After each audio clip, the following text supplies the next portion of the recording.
මේ වීඩියෝ එකෙන් අද අපි ඔයාලට අරගෙන ආවේ දෙල් කොස් වලින් හදපු රසම රස මැල්ලුම. ඉතින් ඔයාලා තාමත් අපේ YouTube channel එක subscribe කරලා නැත්නම් දැන්මම පල්ලෙහා තියෙන subscribe button එක ඔබලා ඊට එහා පැත්තේ තියෙන bell icon එක ඔබන්නත් අමතක කරන්න එපා. ඉතින් මේ සඳහා අද අපි අරගෙන තියෙනවා ග්‍රෑම් 500ක විතර දෙල් කොස් ගෙඩියක්. මුලින්ම ඔයා මේ විදිහට දෙල් කොස් ගෙඩිය අරගෙන මේ විදිහට කපලා පොත්ත ඉවත් කරලා පුංචි කෑලි වලට කපා ගන්න.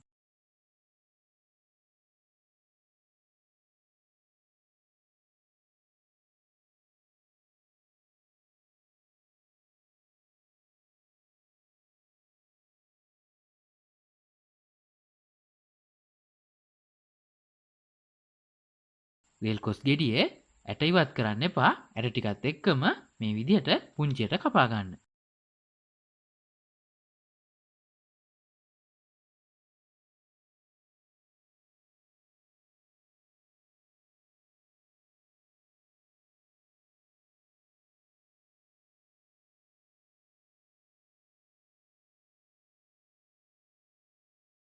දෙල් කොස් ටික කපලා වතුර භාජනයකට දාන්න.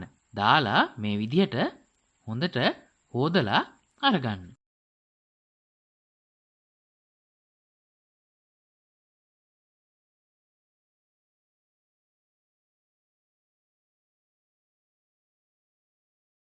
ඊළඟට කහ කුඩු තේ හැන්දක් එකතු කරන්න.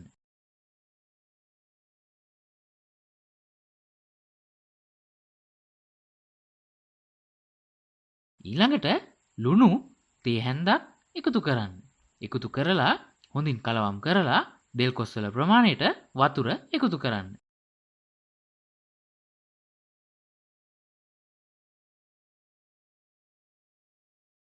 වතුර එකතු කරලා පියනකින් වහලා හොඳින් තම්බා ගන්න. දෙල් කොස් ටික තැම්බෙනකන් අමු මිරිස්, ගම් මිරිස් මේ විදිහට මිරිස් ගලෙන් හෝ බ්ලෙන්ඩරෙන් හොඳට අමරා ගන්න.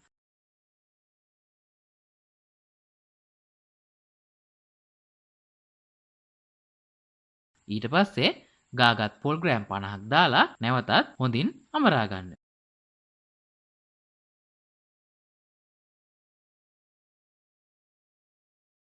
දෙල් කොස් ටික හොඳට තැම්බුණාට පස්සේ පියන අයින් කරලා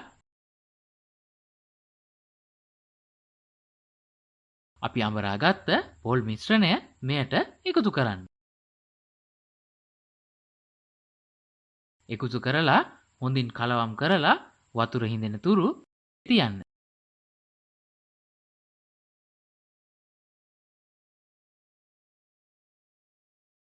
ඔන්න දැන් වතුර හිඳිලා තියෙන්නේ. වතුර ටික ඉවත් වුණාට පස්සේ ලිපෙන් අරගෙන වෙනත් භාජනයකට දාලා නැවතත් භාජනයේ ලිපේ තියලා එයට පොල් තෙල් මේස හැඳි දෙකක් එකතු කරන්න.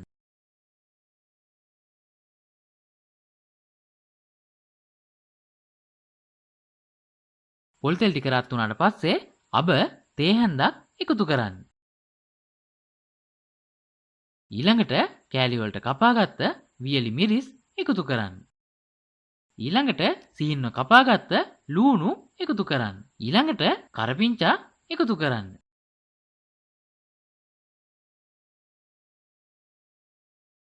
එකතු කරලා හොඳින් කලවම් කරලා අපි කලින් තම්බාගත්ත දෙල් කොස් මිශ්‍රණය මෙයට එකතු කරන්න. එකතු කරලා නැවතත් හොඳින් කලවම් කරලා තවත් මිනිත්තු 2ක් පමණ තියන්න.